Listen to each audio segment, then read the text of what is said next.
Le Ranger, un roman western. Richard J. Hall. Far West 3. Copyright Richard J. Hall, 2025. Couverture copyright Pixabay, Hans Braxmayer 2025. Tous les droits sont réservés. Toute reproduction totale ou partielle de l'œuvre est interdite sans l'autorisation expresse du titulaire du droit d'auteur. Synopsis. El Paso était la ville idéale pour beaucoup de choses étranges, en raison de sa proximité avec la frontière mexicaine, à laquelle, par tradition, ils envoyaient les armes indésirables pour les guérilleros révolutionnaires, et le bétail, pour nourrir ces guérilleros.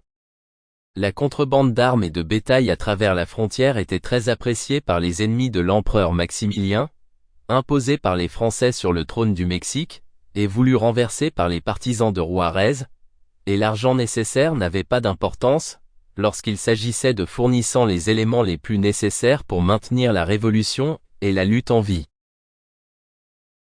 Le Ranger est une histoire appartenant à la collection Far West, une collection de romans développés dans le Far West américain. Le Ranger.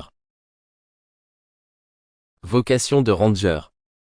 Harry Parker, à la fin de la guerre de sécession, s'est retrouvé avec un permis brillant dans sa poche, une paire de médailles bien méritées, 3 cicatrices cachées sous le guerrier usé, des insignes de sergent qui n'avaient plus de valeur, et une cinquantaine de dollars pour la capitale. Tout cela témoigne d'un passé très glorieux et émouvant, mais rien de précieux pour un avenir très incertain. Car la guerre avait laissé plusieurs États déséquilibrés, dont le Texas, qui bien que géographiquement, n'a pas subi de cicatrices douloureuses s'il était accusé dans le chaos et la désorganisation de la vie quotidienne. De nombreux ranchs ont disparu, d'autres ont été abandonnés car vétustes, le bétail s'est épuisé ou dispersé sans personne pour s'occuper d'eux par manque d'hommes embourbés dans le conflit et si cela ne suffisait pas, banditisme, actions de pillage, les partis de la sans-âme, unis en gang pour posséder une plus grande force d'agression, ils dominaient presque tout l'immense État. Harry pensa à son avenir.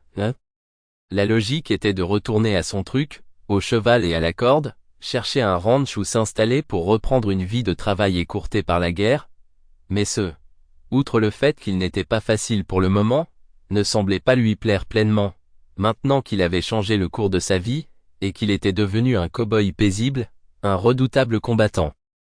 Sans savoir pourquoi, il avait pris goût au combat.